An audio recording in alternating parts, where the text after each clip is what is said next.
नमस्कार। आचार सलील चैनल में आप लोगों का स्वागत है। मेरे फॉलोअर्स जो हैं वो बहुत शनि के नाम से डरते हैं और उनके पंडितों ने उनको बताया हुआ है कि 7.5 आने वाली है, या कंटक शनि या अष्टम शनि, इस प्रकार की बातें होती हैं। मैंने अक्सर बोला है कि हमारे यहाँ लोग जो है ना ग्रहों के नाम पे अच्छा धंधा करते हैं। मैं पंडितों से बोलता हूँ कि आप अपनी प्रोफेशनल एस्ट्रोलॉजी करो, लेकिन डराओ मत। तो आइए शनि के बारे में चर्चा करते हैं। शनि पृथ्वी से काफ़ी दूर स्थित है और पुराणों के हिसाब से शनि सूर्य का पुत्र है और बहुत सी कहानियाँ आपको गूगल में मिलेंगी और आप उसको पढ़िए, उसका आनंद उठाइए। मैं यहाँ पे आपको टेक्निकली समझाऊंगा कि शनि जीवन में कैसे फल देता है, कैसे आम जीवन को प्रभावित करता है और कब कब प्रभावित करेगा। तो पहली बात मैं अपने फॉलोअर्स को बोलना चाहता हूँ, अपने दिमाग में बिठा लें कि 12 राशियाँ होती हैं और 12 राशि होती हैं, इसका मतलब होता है 12 लग्न। और लग्न का मतलब ये होता है कि जिस वक्त आदमी पैदा होता है प्रथम घर पे, मतलब फर्स्ट हाउस में जो राशि होती है उसका लग्न होता है। मैं इसको और डिटेल में समझाऊंगा आपको, लेकिन अभी आप इसको ऐसे समझिए कि 12 राशियां होती हैं और 12 लग्न होता है। और राशियां कौन कौन सी होती हैं? मेष राशि पहली राशि है। मेष, वृष, मिथुन, कर्क, सिंह, कन्या, तुला, वृश्चिक, धनु, मकर, कुंभ और मीन, ये 12 राशियां होती हैं। यदि हम इनको लग्न में कन्वर्ट कर दें तो आप देखिए कि जो मेष लग्न होता है, मेष लग्न में शनि का जो घर है, अब यहाँ घर का मतलब ये होता है कि 12 खाने होते हैं कुंडली में, और मेष लग्न की कुंडली में जो शनि होता है वो 10वें और 11वें घर का स्वामी होता है। इसका मतलब ये हुआ कि शनि यहाँ पे लग्न के नेचर के हिसाब से तो खिलाफ है, क्योंकि मेष लग्न का स्वामी मंगल होता है और मंगल जो होता है, मंगल और शनि में 36 का आंकड़ा होता है। हालांकि मेरा ये मानना है कि कभी भी कोई ग्रह नुकसान नहीं करते, वो आपकी पूर्व जन्म के कर्मों के हिसाब से आपको फल देते हैं। और लेकिन फिर भी चूँकि मंगल है और शनि 10वें और 11वें का स्वामी, शनि एक पॉजिटिव रिजल्ट देने की कोशिश करेगा, लेकिन मंगल उसको बिगाड़ने की कोशिश करेगा। यहाँ पे मैं इसको एक एग्जाम्पल के रूप में बताऊंगा कि जो बिजली में तार, जो बिजली का तार होता है जिसमें करंट जाता है, यदि ऊपर जो रबड़ चढ़ाया जाता है, यदि वो रबड़ कमज़ोर हो गया, यहाँ पे मैं रबड़ को रिप्रेजेंट करूँगा शनि के रूप में, और अंदर जो तार होगा वो मंगल होगा जिसमें करंट जा रहा है। और यदि इनका कॉम्बिनेशन सही नहीं हुआ, मतलब अच्छा क्वालिटी का यदि इसमें रबड़ नहीं है, तो आपके मान के चलिए क्या होगा, डिजास्टर होगा, फायर होगा। वृष लग्न को देखें तो वृष लग्न में ये 9वें और 10वें घर का स्वामी होता है। इसका मतलब ये हो गया कि वृष लग्न में शनि की पोजीशन कहीं पे भी हो, वो आपको पॉजिटिव रिजल्ट देगा, चाहे कैसा भी बैठा हुआ हो, लेकिन वो आपको एक अच्छा पॉजिटिव रिजल्ट देगा।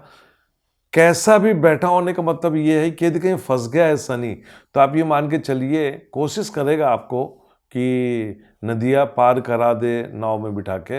यदि नाव खराब होगी तो किसी भी तरह हिचकोले लेते लेते वो पार कराएगा, लेकिन बुरा फल नहीं देगा।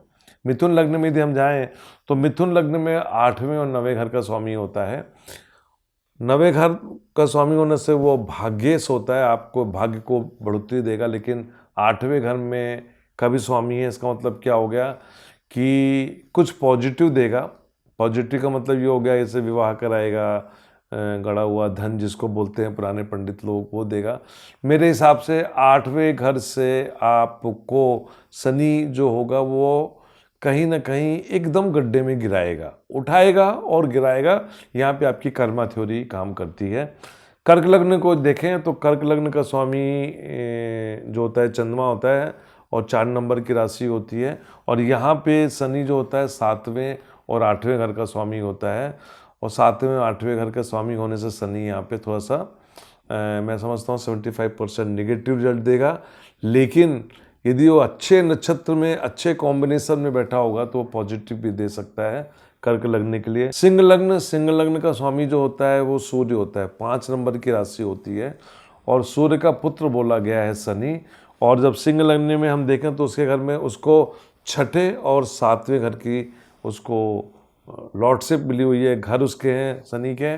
तो छठे और 7वें का मतलब ये होता है कि शनि 7वें घर में जाके एक अच्छा रिजल्ट देता है, भले पिता से नहीं पटती हो, छठे घर से थोड़ा सा सेपरेशन भी करा देता है।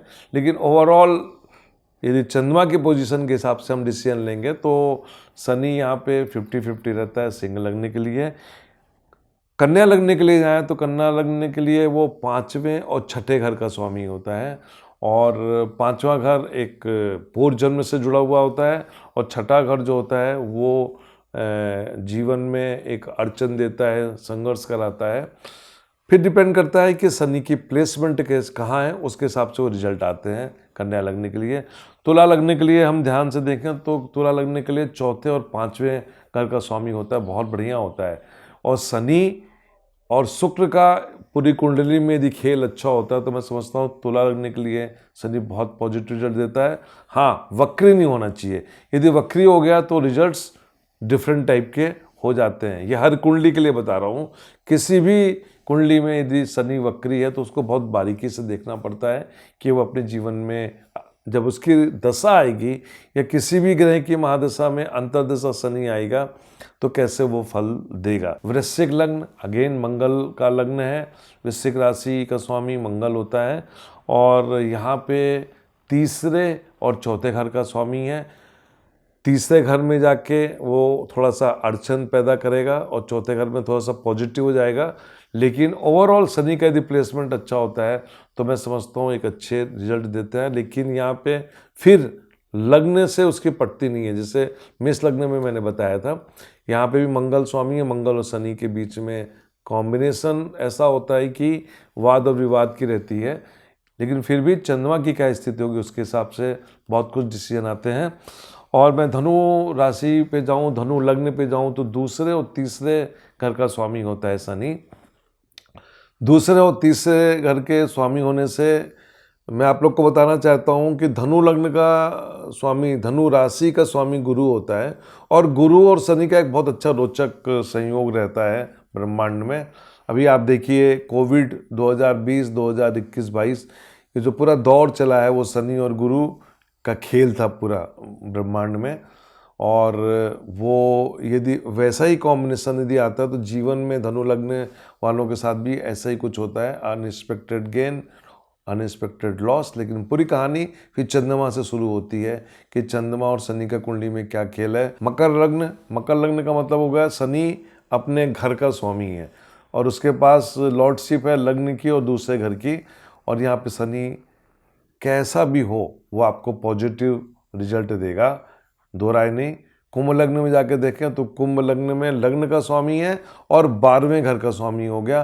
12वें घर के स्वामी होने से थोड़ा सा वीक हुआ, लेकिन कोई चिंता की बात नहीं, क्योंकि मूल त्रिकोण राशि जो होती है शनि की वो कुंभ राशि होती है। 11 नंबर जिसको हम कुंभ बोलते हैं वो लग्न में बैठा हुआ है तो एक अच्छा संकेत देता है। लेकिन फिर वही कहानी आती है चंद्रमा और शनि का क्या प्लेसमेंट है कुंडली के हिसाब से।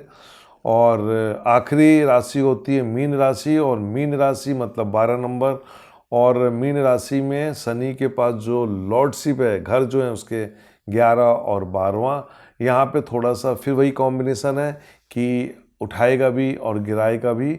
और दोनों के चंद्रमा और शनि की कुंडली में क्या कॉम्बिनेशन है उससे पता लगता है। लेकिन मैं आपको इतना बताना चाहूँगा कि शनि डरिए मत, कोई कितना भी बोले।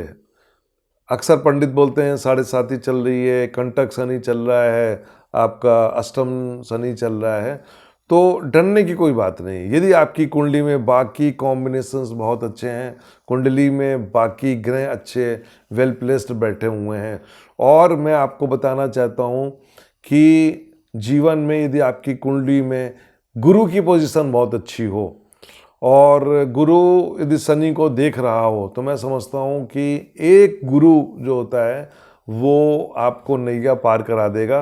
और जीवन में वैसे भी कहते हैं कि बिना गुरु के कुछ होता नहीं है। मैं भी खुद शनि की महादशा में जा रहा हूँ जनवरी 2023 से, और शनि पे बहुत रिसर्च किया और मुझे कोई चीज़ निगेटिव नज़र नहीं आई। और मैं अपने फॉलोअर्स को बताना चाहता हूँ कि शनि को हम एंजॉय करेंगे 2023 में, जब वो राशि परिवर्तन करेगा। आप सब लोग भी एंजॉय कीजिए, चिंता की कोई बात नहीं है।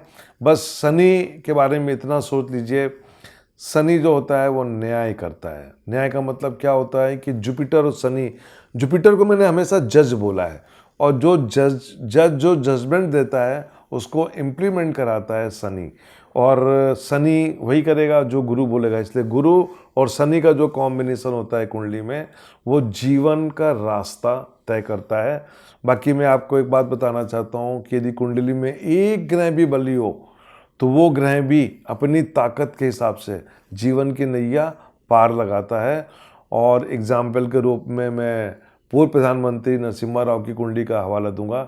एक ग्रह ने उनको एक ऐसा राजनीतिक सुख दिया कि वो प्रधानमंत्री बने, लेकिन जिसने प्रधानमंत्री बनाया उस वक्त पे वो ग्रह 8वें घर का भी स्वामी था। इसलिए आप देखिए कि भारत में एक ऐसा प्रधानमंत्री नरसिम्हा राव जो कि कोर्ट में भी जाके खड़ा हुआ था। ये भारत की इतिहास में एक बहुत बड़ा एक रोचक घटना थी। मैं आपको इतना बताना चाहता हूँ कि शनि पे चर्चा शुरू करी है मैंने, अभी सिर्फ 12 राशियों के बारे में बताया है, और इसके बाद मैं शनि और चंद्रमा का खेल और उनके नक्षत्रों के हिसाब से क्या रिजल्ट होगा अगले 6 वीडियो में मैं आपको बताऊंगा। नमस्कार।